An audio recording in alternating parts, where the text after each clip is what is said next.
You're listening to the Decentralized Talk Podcast, your crypto connection.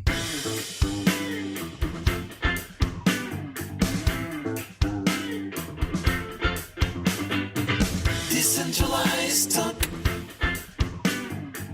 Decentralized Talk.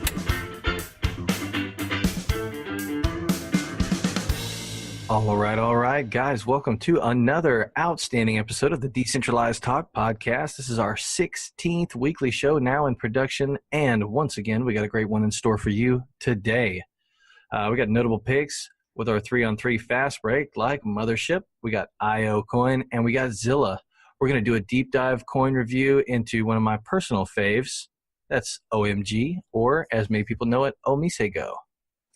Just as a note, we started our first ever weekly crypto fantasy challenge at nocostfantasysports.com. So y'all check that out. You get an opportunity to compete against us in a head-to-head battle every week, week over week, and you get a chance to earn 50 no-limit coins. So if you're into the no-limit coin, if you like sports gambling, it's really fun. You get an opportunity to build a team basically of 5 coins per week. There's no entry fee, and you get a chance to try to take us on, head to head, and you get a chance to probably win some coins. I'll probably win them from you, but you have a chance too. So take a second, go and log on through our affiliate link at decentralizedtalk.com and just get your coins in there by Thursday of each week. Just like everything in the crypto space, I think signing up can be a little bit complicated right now while everybody smooths out all their interface. But just be patient, figure it out, and come out and win some money. Yeah, best of luck, guys. You're going to need it. And if you have any questions about logging in or anything, just hit us up. We'll be more than happy to help you out with that. Yeah, we got a couple IT guys on staff that are dedicated to answering those questions. Decent. None of this is investing advice. This is just our opinion, so please do your own research when investing in cryptocurrencies. And now it's time for This Week in Crypto. All right, This Week in Crypto, guys, we are going to talk a little bit about mining. We had one of our most successful episodes was our original mining episode, so now we sent out a Twitter poll and we asked the community, the crypto community on Twitter, what is the best coin or what is the best topic, rather, to get involved in for this next week. And the people have spoken, and they want mining part 2. So without further ado, Hesto, tell me a little bit about broadly getting into hashing and cryptography. Yeah, we won't get into too much specifics since we only get an hour a week, but in the simplest terms, a hash function is a mathematical algorithm that takes an input and turns it into an output. Okay, so for example, you have an input of 1, 2, 3, 4 and an output of 10. So the equation there would be you're adding 1 plus 2 plus 3 plus 4, and that equals 10. Okay, so you can easily figure that out. 1 plus 2 plus 3 plus 4 equals 10. Now, if you have the input, you can also easily figure out the output. So if you had 1 plus 2 plus 3 plus 4, you could easily figure out that output is 10. Now, what Bitcoin does is it reverses it, and that's kind of how SHA works. First of all, the SHA algorithm was originally developed by the NSA. There's been plenty of cryptographers that did analysis on it. It's completely legit. There's no scamming going on there. It's not manipulated or anything like that. All those analysts work for the NSA. Yeah, it's coincidentally. And for NASA. So in this propagate their round Earth propaganda. Oh God! In this example of in an input of 1, 2, 3, 4 and an output of 10, if we have the input, we could easily calculate the output. But if you have just the output of 10, then it becomes a little bit more difficult because there are numerous different numbers that could add up to 10. Now, that's the very basic of a hash function and how it works. And what Bitcoin does is instead of just having an output of 10, it's having an output of an extremely, extremely long string of numbers and letters randomized. And you're supposed to find the input that matches that output. And that's why it takes so much computing power to do that because it's not something that can be done by hand. It takes a lot of tries to figure out, what that output or what the input is. So to me, it's like Jeopardy. They give you the answer, and then you got to kind of find the question. Yeah, you know what? That is actually a good analogy. Yeah, and that Every now and then I get one. it's that is kind of the basics of this type of cryptography and why it's so secure, because it takes a lot of calculations to try to figure out what this input is. It's like Jeopardy if you got a million guesses and everybody was just guessing as fast as they could until the first person guessed right. Yep. Or passed out and burned up in somebody's living room. Correct. Yeah, and now there's a lot more that goes into hashing functions, but that's kind of the basics of it, so you can understand, what's going on behind the scenes. Okay, all right. So that's mining. That I think that makes sense. That's pretty well explained there. Give me. When we talk about mining, you hear about computer mines. You talk about graphic processor mining. You talk about ASIC mines, miners, phone HDD mining.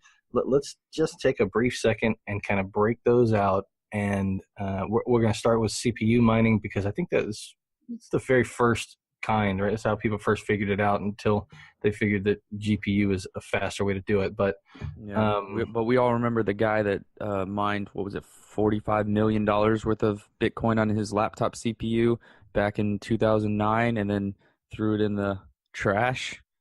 Yeah, so back in the day, CPUs were legit, and you could definitely mine with CPU at times. Well, times changed. From an article I read, Satoshi actually intended, or nobody really knows who he is, so who knows for sure, for it to actually only be mined by CPU. But when people figured out they could get better hash rates with GPUs and ASIC miners, obviously they started implementing those. Because basically, when you're talking about hash rate in a miner, you're just talking about how many guesses you get per second. And each step up with a GPU from a CPU and with an ASIC from a GPU, you get, basically exponential guesses per second. So exponential hash rates per each one of those devices. Exactly.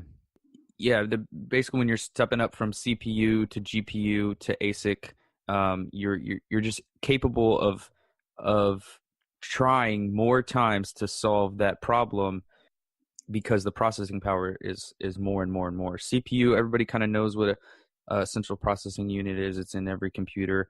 GPUs are the graphics, what people use for video games usually, is usually what they used to be used for.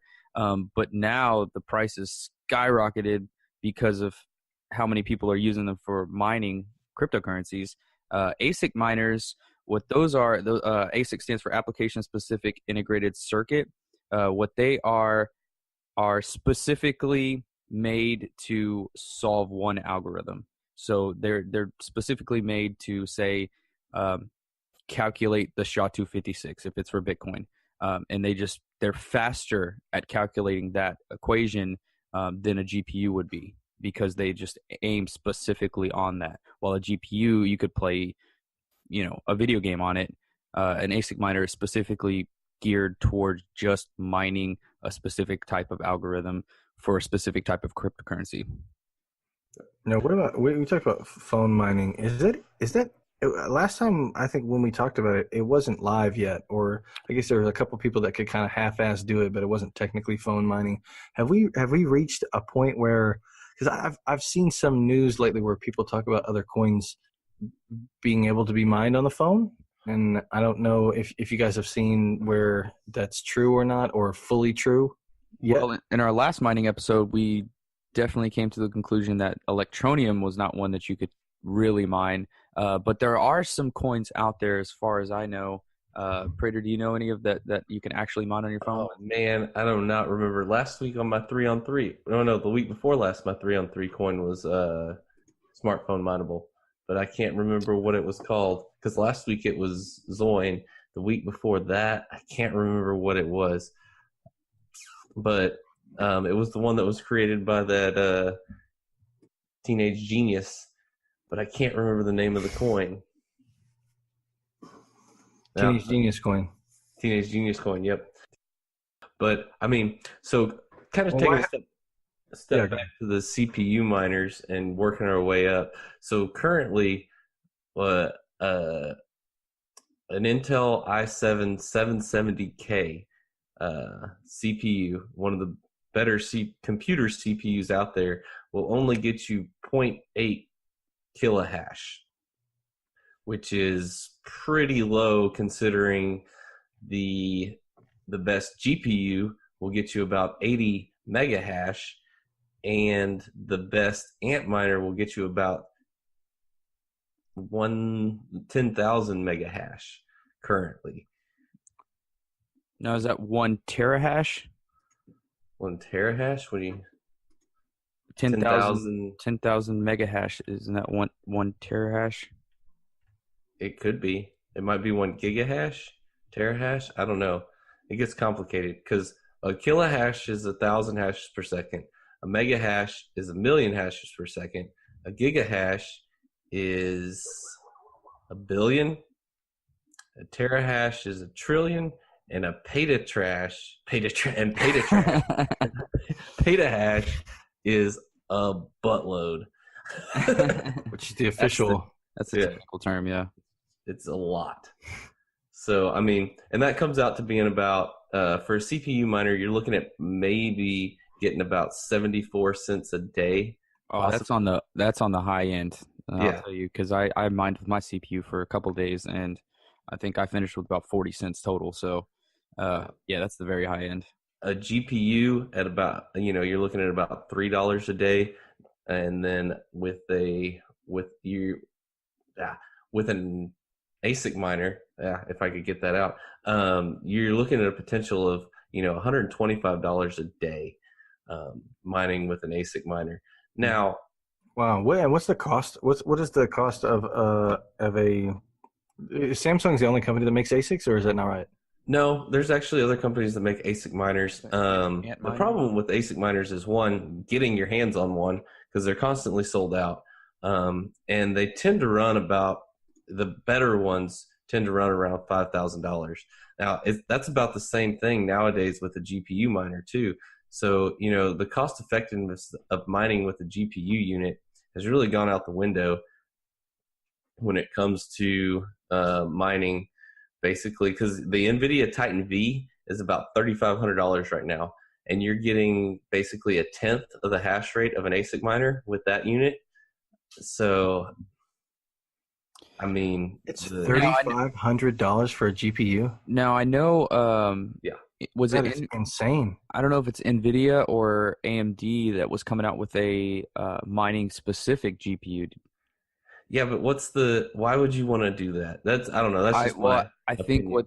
what the reason for that is so that the price, so the demand of normal Right, so they real can game live graphic GPUs can go down, driving the price down so that actually people can afford them when they want to play their video games, and all the miners can buy that specific.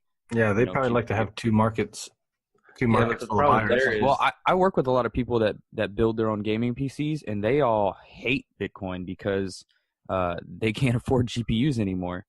but the problem there is too, what miners, the thing about mining with a GPU is, once you've mined with it, you figure out you're not going to make any money, or you run it to a point where you're thinking you want to replace it, you turn around and sell it to a gamer.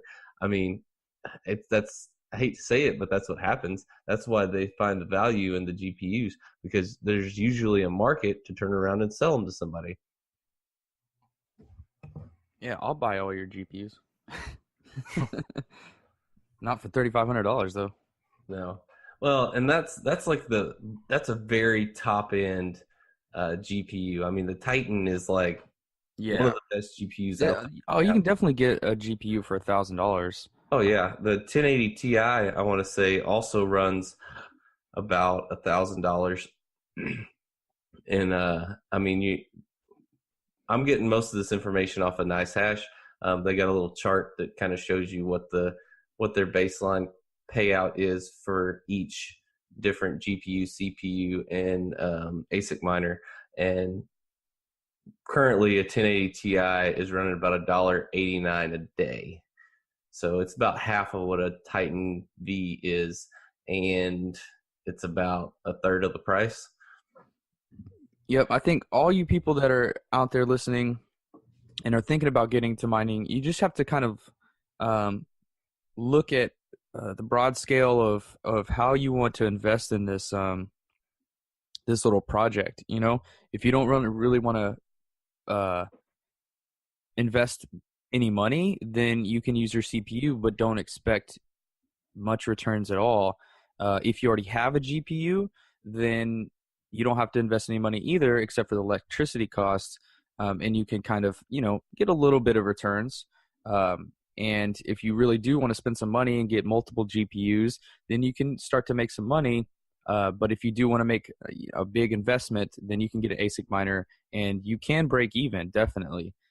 It just takes a little while. It's definitely an investment, but cryptocurrencies aren't going anywhere. So if you invest in an ASIC miner, you're going to get returns as long as all the cryptocurrencies in 5 years don't make themselves ASIC proof. Yeah. Well, yeah. Well, So and to me, that's the biggest fear that I have is not that the cryptocurrency is going to go away, but the means by which the miners solve these algorithms are going to get faster and faster and faster. I think it's probably inevitable. It's already happening. We went from CPU to GPU to ASIC. exactly. So Well, and it's not only a just matter of that. time. And so you may put a bunch of money into a GPU, and then you have an out where you can sell it to some gamers. But you know, you got to be ready for that market to split. If they get these mining specific ones, then it's not going to be worth as much to a gamer, because the market's going to be back. It's going to have gotten back to an equilibrium for people who are just buying it for games. And the ASIC miners, as they get faster and faster and faster, and this becomes realer and realer and realer, and you get more and more and more money from these, and you know, these companies find more R&D money for building these type of algorithm solvers. You could be left in the dirt. How quickly is your holding technology going to be obsolete? Well, Exactly. a lot of what yeah. I read Muy rapido. recommends just investing in the market instead of investing in mining. You know, you can get you need to do your own research to realize, is this something you want to do as a hobby? Is this something you want to do to make money? And if it is something you want to do to make money instead of a hobby, is the returns there for me to mine versus for me just to invest and see the gains as well? Would I do better investing versus mining? Because, you know, the money that $5,000 that you spent on your Bitmain Antminer X3, you could have put into, you know, 100 different coins and realized profits from investing in those coins versus from mining, and then trying to recoup the cost of that miner and then realize profits on top of that investment. Okay, so speaking about mining on a budget, a lot of people, if you can't mine, if you don't have the initial capital, right, to get involved and buy one of these miners, if someone says, okay, Credit cards. And payday Yes, loans. other than short-term high-interest payday loans, there is something out there that's called mass mining, right? And that basically consists of like a cloud-style mining, mining farms, and so we're going to take a second and kind of dive into how to get involved in cloud mining. And Prater, if you can tell me, what are some of the cloud mining companies that are out there? I know you got the mining website pulled up right now. So who are some of the best to work with? Ooh, As far as cloud mining, I can take this one. Let's see. The biggest ones right now are. That question was for Prater. Thank you. Yeah. You're welcome. Nice Hash is the only one I'm familiar with, because honestly, that's the one I use. Yeah. So right now, currently, the biggest one is Genesis Mining. Hashflare Mining is also big. Hashing 24. Minex is huge. MinerGate, I used them for a little bit. Nice Hash is also a good one. HashNet. There's a lot.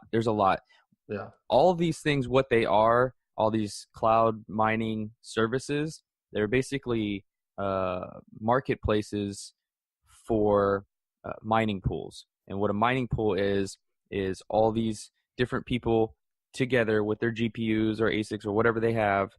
They're getting together as a group because it's very difficult as an individual.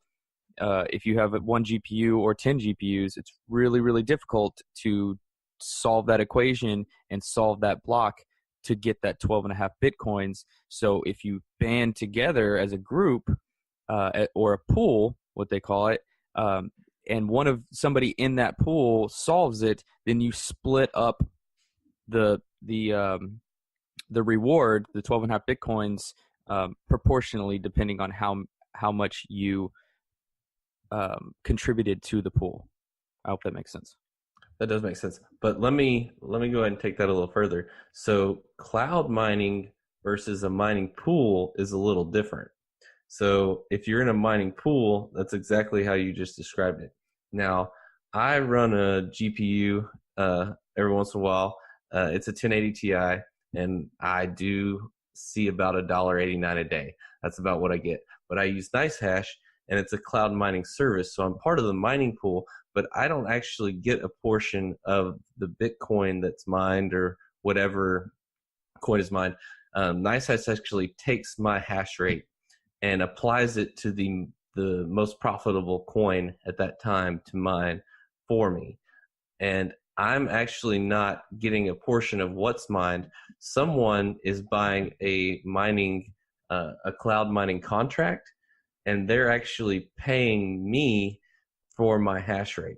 So I'm getting, they're saying, okay, you're getting 77 mega hash a second. I'm going to pay you $1.75 for your hashing instead of, and then they just pay you in Bitcoin instead of actually getting a portion of a mining pool. So you're basically you're selling, you're like renting out your computing power, your hash rate. So this is an honest question because I actually don't know this. So if I don't have a GPU, can I still join NiceHash and pay someone to mine for me? Exactly. That's part of their thing. You can actually buy a cloud mining contract where you say, I want to purchase so much hash rate from so many people for so many months, and then you get the profits realized from that mining pool. I'd like to know the profitability statistics on that. From what I've seen, it's not very good. I wouldn't think so. It's not recommended. There seems to be profits that can be made from it, but once again, they're negligible. Almost as it comes to with mining and an investment in mining. If you're going to invest in a cloud mining service, you need to look at, okay, if I'm going to put $120 a month into this mining service and rent mining from all these people, what is my turnaround going to be on that versus if I take that $120 a month and do a DCA on these 4 different coins? I'm getting the coins, I'm getting the profits, or, are those profits going to turn around and be realized when I'm, doing this cloud mining contract? And it's about 1 million times less complicated, I think, just to buy the coins. Exactly. Yeah. And all this is reminding me of that Matthew McConaughey movie where he was like all sweaty and bald, and he was like buying gold, and he's like, "Gold, yeah." Any given Sunday. Not only was Matthew McConaughey not in that movie, but it's not even about gold. Or I think was anyone bald in that movie? Jamie Foxx. But so one of the crazy things, okay. One of the crazy things about that movie was just how they just basically destroyed or ripped up all the land, and they came through and they basically did just whatever, like the shittiest possible thing you could do to the environment out there in the rainforest. And I know that comparatively, Bitcoin mining and cloud mining, any kind of mining has an electricity cost, and it has significant effects on the environment. And I think it's probably worth noting So I wanted to find out, what is Bitcoin or what is cryptocurrency mining's effects on the world that we live in? Yeah, that's a good segue since we're talking about cloud mining and mining pools and all these mass mining people getting together. You also have to add in their mining farms, which there's a ton in um, Western European countries, Sweden, Norway. Canada has a big mining farm operation going on right now. So mining farms are just factories full of ASIC miners, GPUs. I mean, wall to wall to wall, uh, just rows of GPUs mining Bitcoin. So that's why it's difficult for your little GPU to compete with these things because they have factories full of these things. Now, that brings into question how much electricity is this stuff using? The answer is a lot. It's using a lot, but there's really no concrete evidence of how much it's using. I've heard different things. Um, like one article I read, they said that the Bitcoin Energy Consumption Index, which is an analysis they did, it consumes more energy. The mining community behind Bitcoin consumes more energy than 159 countries, which is about nearly 10 U.S. households can be powered for one day by the electricity consumed for one single Bitcoin transaction, which equates to about 29 terawatt hours. But I've also heard that the mining community only accounts for about 4 to 5 terawatt hours, which would be about how much electricity the U.S. uses every Christmas time for Christmas lights. So there's really no concrete evidence out there. If my personal opinion, I would probably lean more towards the 29 terawatt hours than the 4 to 5. It's definitely using a lot of power, but you also have to put all these things in perspective. There's a lot of it doesn't make a dent on the coal and fossil fuel industry of how much electricity we use on that. So it definitely uses a lot, but I think that's why we see more companies now and more coins going with proof of stake instead of proof of work because it does use so much power, you know? Exactly. And and if I'm not mistaken, Ethereum is just currently proof of work. Mm-hmm. Is trying to move to a proof of stake platform, partially because of the energy consumption it takes to mine that coin. Yeah, So, it's not sustainable. I think that's the problem. yeah, When Satoshi came up with that idea, and he was thinking, "Oh, everybody's just going to use their GPU on their little laptop." Back in 2008, that sounded all well and good, but 10 years later, technology's changed a lot, and there's some really powerful GPUs out there now that weren't in existence 10 years ago when he invented this thing. So the electricity that goes into this is just grown and grown and grown, and as the network and more adopters come in, it's growing bigger and bigger and bigger, and it's just not sustainable, you know. well, once Eventually, everybody realized the potential profits from mining, then it exploded, and then that's when the electricity use exploded as well. yeah, definitely. And you know, they're not just mining Bitcoin, you know, they're Exactly. mining all kinds of the 2,500 cryptocurrencies out there.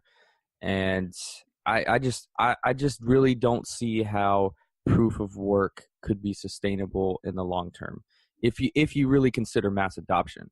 Now, if Bitcoin just becomes a store of value and people, you know, mine it still in their spare time as a hobby, and you still have a few mining farms, and people are just using it, they're buying it just to store, then I could see how that would work for Bitcoin specifically.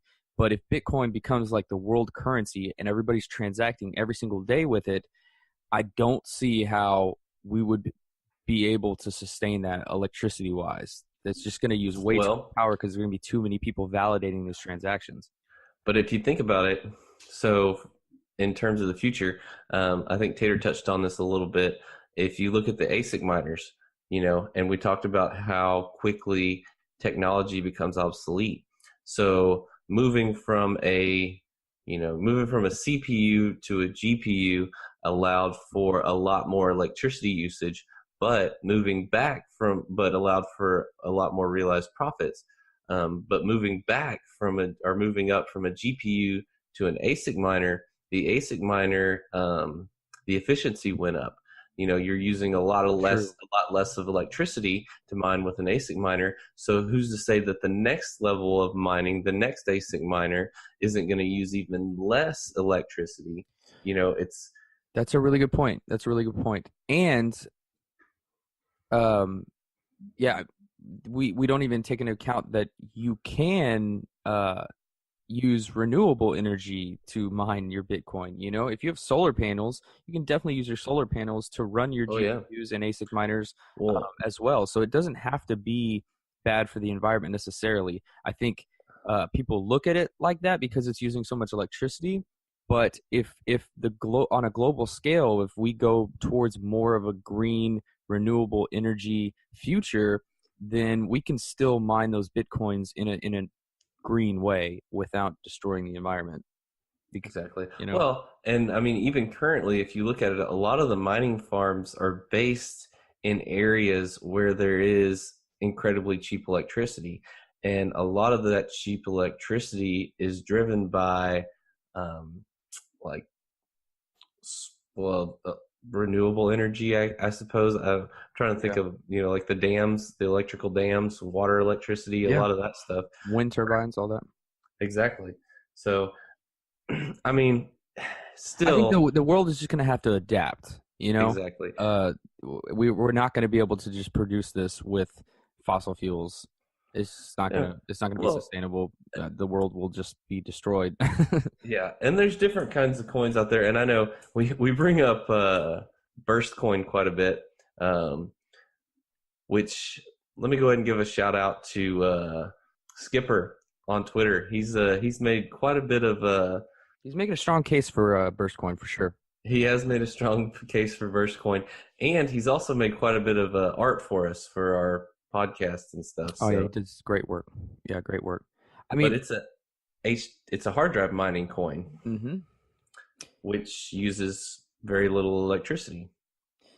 Yeah, definitely. I'm somewhat of an environmentalist, and so I'm all for these coins trying different ways to solve the problem that proof of work coins have on the environment. So I'm totally for Burst Coin. And instead of using computing power to solve these algorithms, as in GPUs, ASICs, CPUs, all that, they use hard drive space. So the larger hard drive that you have, the more probability that you have of solving that algorithm and validating that block and winning that reward. And hard drives, if you don't know, they use much less power than a GPU or an ASIC miner would. So I think Burst Coin, they're on the right track, and I hope we see more coins trying to solve this problem that proof of work puts on the environment. Yeah, it's a burden for sure. Yep, and in a different form than proof of stake, because I mean, proof of stake is out there, and it's proved to be functional. But new technology is always coming out, and it's always interesting to see what some of these great minds come up with. Yeah, what I really find interesting is like spending so much time on this and doing like daily research in this crypto space is you see how the market or how the space is evolving.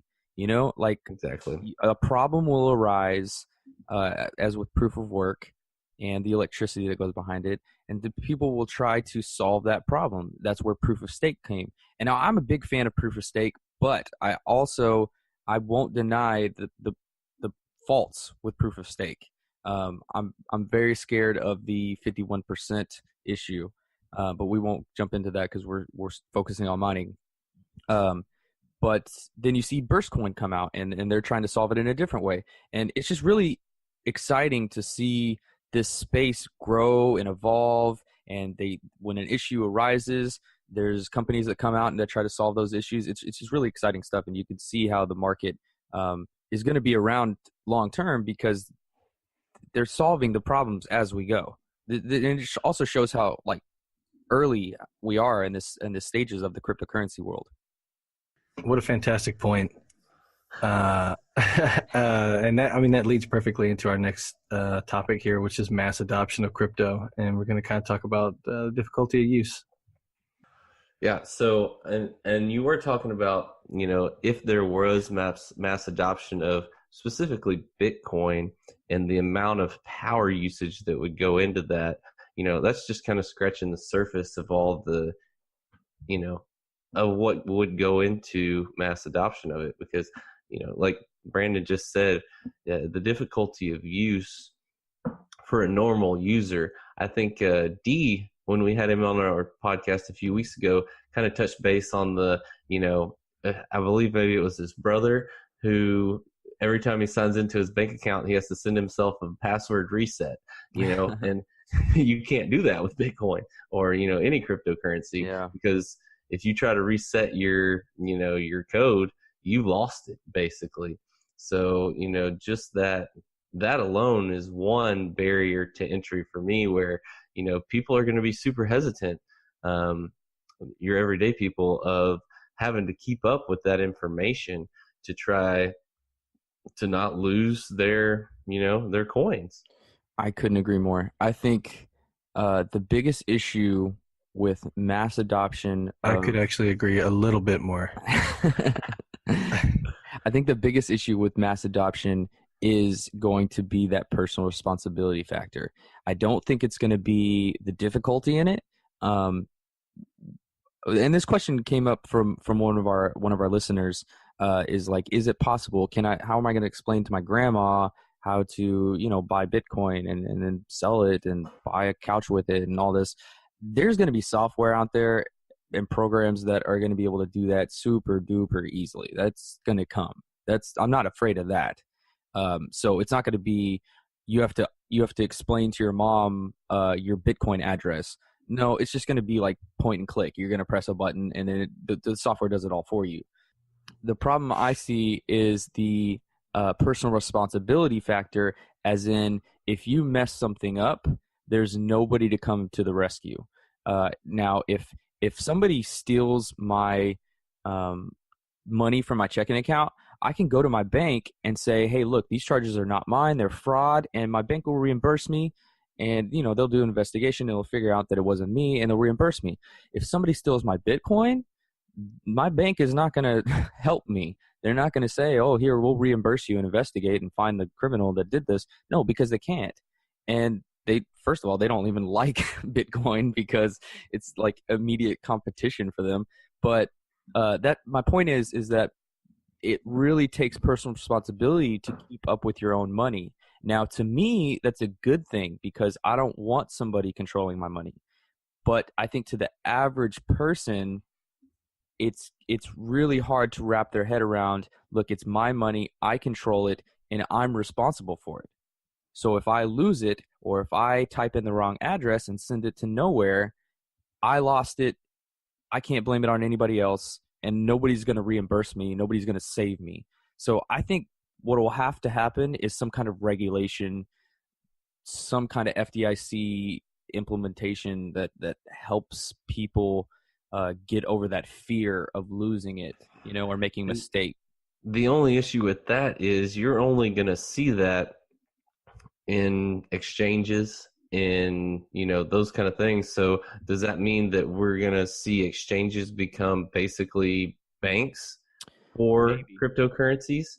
Because the FDIC isn't going to give your personal wallet $150,000.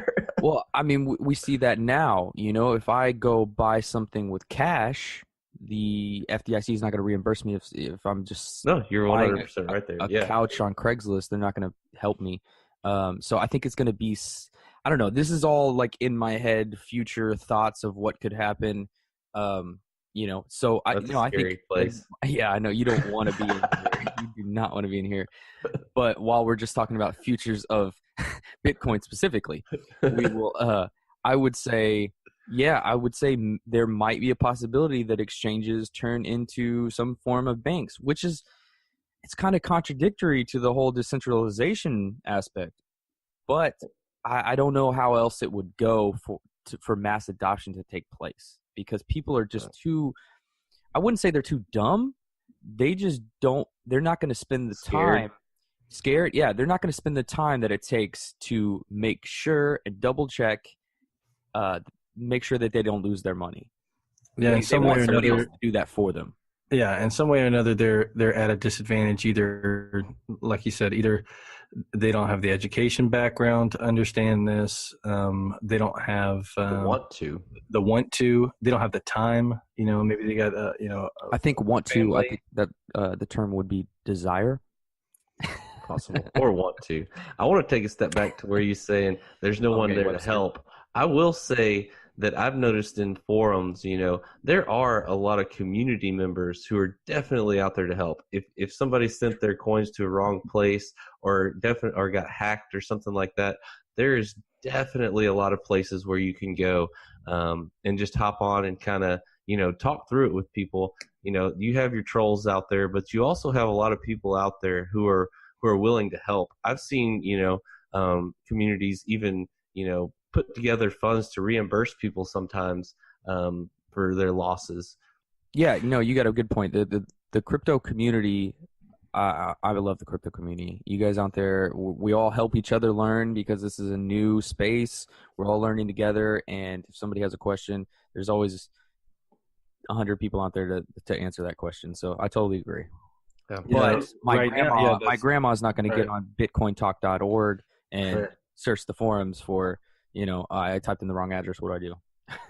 And And I this would is say, similar to the just real quick. This reminds me a lot of the advent of the modern medical industry. I think most people would identify that there's a lot of issues in the modern medical industry from whatever perspective you come at. Most people identify that there's a lot of issues there, but decades ago, in communities around the world, all your healthcare stuff was provided by like your church or your synagogue or your mosque. The religious factions are where you went for your healthcare, and so very much the same way right now. It's highly decentralized. Where what you do is kind of on your own. Same kind of concept with your personal healthcare. It's just if you got dysentery, then you didn't cross the river and you didn't win the Oregon Trail. It was what it is. And if now you got a million different options and different providers, and all of that comes at a cost, and all of it is kind of nickeled and dimed and added up, and it makes it obnoxious and complicated. And I think that's just something I don't know if you have to be aware of it, like anticipate it coming or prepare a fight against it. But I think that is the natural progression of how these things become centralized. Yeah, definitely. And I mean, I think what we were hitting on earlier is when we were talking about mining and all these proof of works and Burst, how they're doing the hard drive mining. What we see is the evolution of the space. That's what we're going to see as well. To make mass adoption happen, we're going to see the space evolve to make it safer and to make it, people less scared. So we're going to see these things play out. We're here at the ground level. We're going to see how it all ends. Let's not say end. how it all scary. begins. Yeah, Well, just how it plays out. There's a lot of barriers currently to mass adoption, and I think you're gonna, like you just said, there's gonna be a lot of things that come out that make it more secure, make it safer, make it easier to use, and all that stuff that's gonna lead into more of a mass adoption for everybody. And actually, one coin I think is kind of on the forefront of helping out in the ease of use is Amigo. They're really trying to build a platform to make it easier to transition your coins, to kind of transfer from fiat to crypto and transfer currencies and different funds to people. And I believe that's actually our coin focus of the week, guys. Today we are going to take a deep dive into OMG, and OMG, it's going to be great. I think all of us own at least a little bit of OMG right now, and it's been pretty rewarding, I think, to have in the bag. Right now, it's sitting at about $13.62 as of today. This is being recorded Sunday the 15th at 10:34 p.m. Central Time. And that's 1362 USD. There is about 102 million circulating and 140 million total. So they're actually approaching the event horizon, if you will. So somebody, whoever wants to jump in, tell me what is OMG and what problems is it trying to solve? I think I touched on that a little bit for the lead in and got a little ahead of ourselves. It's basically going to be a decentralized platform for trading cryptocurrencies and fiat currency. I mean, I see Omise Go as like a jack of all trades coin, because not only is it trying to be a digital currency, it's also trying to do the debit card thing that 10x is trying to do. It's also trying to be a platform to exchange your currency for another currency. So if you have USD or the Thai baht, you can exchange it for Omise Go and then exchange that for another cryptocurrency. So they're really trying to do all kinds, and they're also doing the mobile application, which would be super easy to use, banking. and would make mass adoption possible. And just real quick, I think it's probably pretty important to note when we're talking about OMG. So there's a million different coins that have this plan to kind of take over the world, Pinky and the Brain style. But OMG has something above the rest of the competition that's very special, and is that they are, for those of you who don't know out there, they're like the equivalent essentially of PayPal. So you're already talking about, this is an early adopter of cryptocurrency that's already a multi-billion-dollar company. It's the kind of Southeast Asia version of PayPal. Yes. And so it's a massive company that's got a lot of resources to actually help keep this thing stable, and it's not just some 14-year-old crypto prodigy in his basement with his dad. Yeah, I mean the coin. The company behind it is Omise, and they already, as you said, they already have a payment platform that works in Southeast Asia, just like PayPal. Honestly, I'm looking at it right now, like it looks just like PayPal, and they have the swiper thing, and so I mean, they already PayPal look just like them. Ooh, burn on PayPal. No, so Omise already has like a platform for transacting already. And so they made Omise Go, which just ties the cryptocurrency aspect into it. And I like how they're focusing first on the third world countries and the kind of the countries that don't have necessarily like stable currencies and may have corrupt governments over there in Southeast Asia. So I think that's a good, really, really good place to start, because those are the countries that are going to need the most help. In that area specifically, only 15% of people of the population have checking accounts. They just use Omise or PayPal or cash. So people don't use banks over there. And so Omise sees that, and they're like, oh, we see an opportunity here. We can create our own digital currency and use our mobile banking app to exchange all the currencies that could come into this part of the world. Yeah, it's amazing that they discovered that so much of that population in Southeast Asia doesn't have a bank account, but almost everybody universally, even among the poorest in their society, has access to a cell phone. Yep, and 92%. Every country. 92%. So with everybody connected like that, and yeah, and you know, the other thing that's really special about OMG, and again, I'm not shilling for OMG. I own a lot of it, and so I've done a lot of research into it, and it's one that I personally I buy into the emotional aspect. I know, don't fall in love with the stock, don't fall in love with the coin. But I really do. I like what they're doing. One of the ways that they're making it make sense for people who are in an impoverished nation is if you just think of it conceptually. You're trying to give somebody a dollar, let's say a USD, that's over there for some kind of transaction, something that they've done, a work or service that they've provided.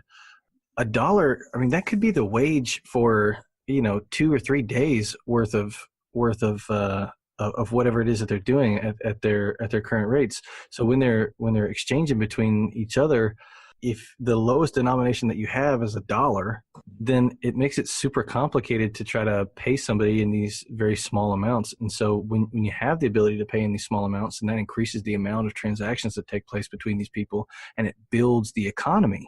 And so the rising tide raises all the ships. And the idea is for the OMG token to actually be able to help raise a lot of these impoverished countries out of poverty and into a more transactional economy. I don't own a lot of OMG. I have I guess what most people would probably consider an extremely small amount of OMG. But I do like the coin. I like where they're going with it.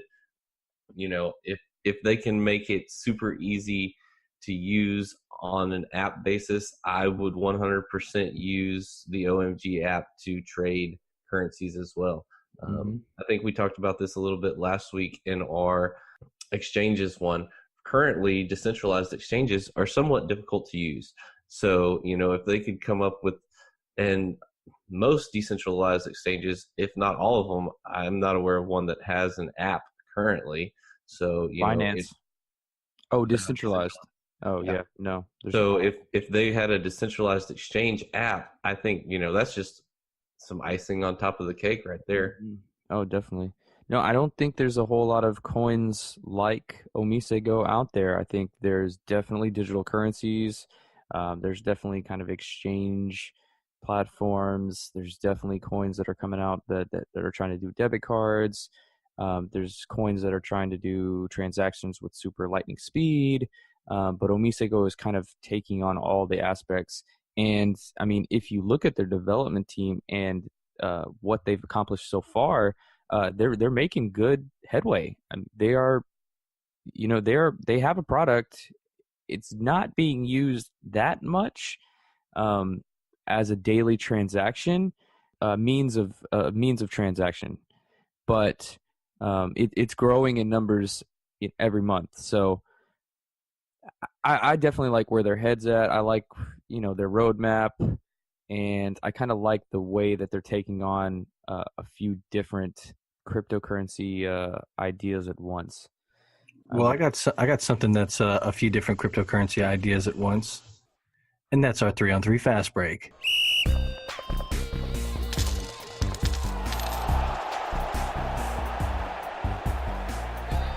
For those of you who are new, that means that each week we're going to pick 3 coins from the 300 level market cap, and we're going to make our pitch for that coin. We're going to give you an overview of the coin rapidly. We're going to give you the price, the market cap. We're going to give you the supply, a little bit about what it does, and what potential does it have for the future.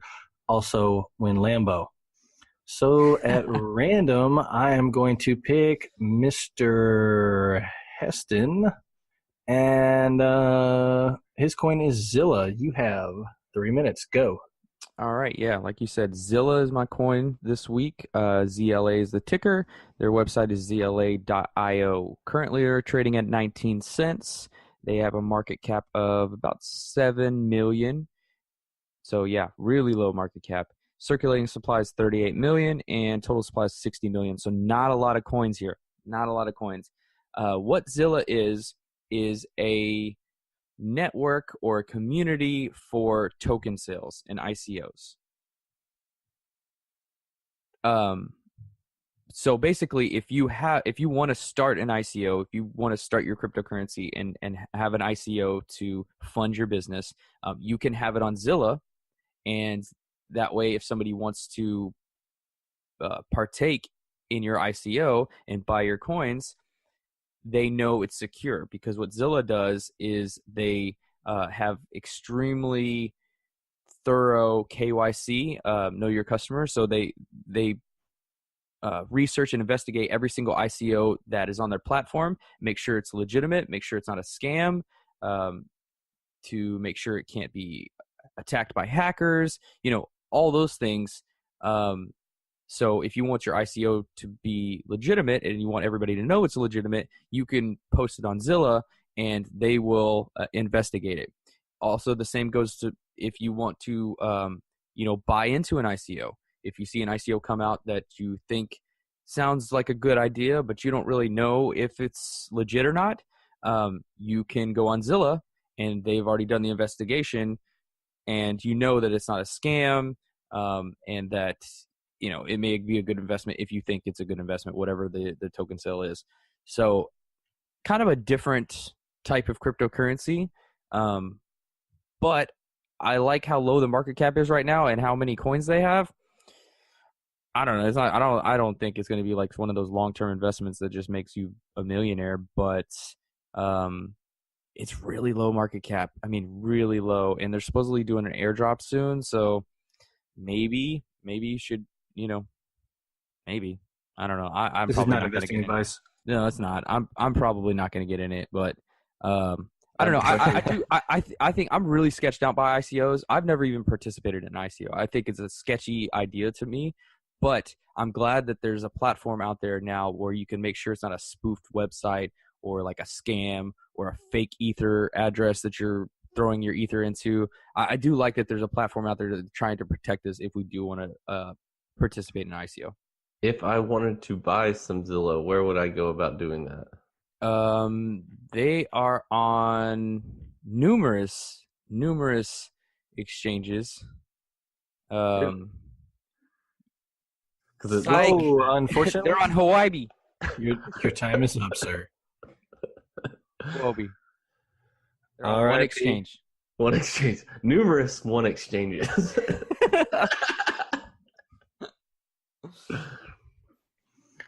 Alrighty, P. All right, so Go. my time start. All right, so I've got another coin here that's on a numerous one exchange. It's it is, but it's on Bittrex. Is it also? I was gonna say, is it also you have to be in Asia to buy it? Because No, this one is actually on Bittrex. My coin is i-ocoin. It's currently $1.36, has a market cap of $22 million. There's only 16 million coins in their circulating supply. They don't have a total supply, so I'm guessing that could potentially go up. They are traded on Bittrex, and their website is www.iocoin.io. And they're a full blockchain. It's not an ERC20 token, so it has its own blockchain. It is a fully private currency that utilizes decentralized peer-to-peer payments. It has a decentralized app platform. They have quite a few apps already built on their platform or to be built into the future on their platform. They're going to have a encrypted document storage, encrypted document transfer, and a encrypted messaging system built on their platform. Now, from what it sounds like, they don't actually have any of these built yet. That's on the roadmap for the future. Now, they do have a working product for that's called Dions, and it's basically just their blockchain. So they do have a mainnet. They've got a blockchain built, and they have a currency. They are a proof of stake coin that you will receive 2% for staking, and you will receive transactions or transaction rewards. Another future application that they're going to have is Chameleon, which will basically be I